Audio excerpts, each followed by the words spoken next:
You talked about balancing people and the mission. Can you talk a little bit about how you do that during a crisis?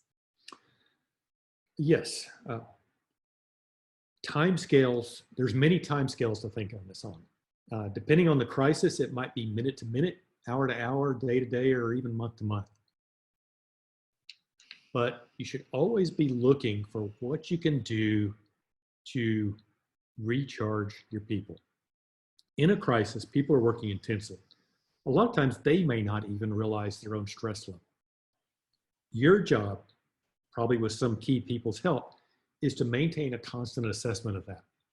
And again, two of the ways I did mention that I think are really the most important. One is a little bit of humor can relieve so much tension. You know, in this time of crisis, I don't know about y'all, but I really enjoy watching news bloopers on YouTube or things like that, or British comedy shows. I'm a little bit of an Anglophile. I guess that's coming out in this.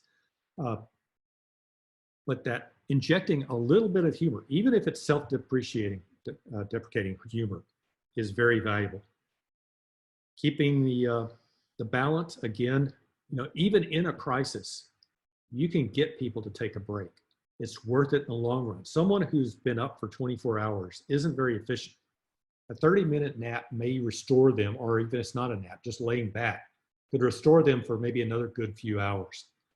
There's those kind of things. Ask your people what there is. You know, one thing I found on long air missions is it's difficult to do in some aircraft, but a hot meal or a hot drink does a lot to recharge. There's all these little ways to just inject a little bit of humanity and a break into a crisis. And it doesn't need to be more than a couple of seconds sometimes to get a real boost in people's performance, their endurance, and their psychological balance.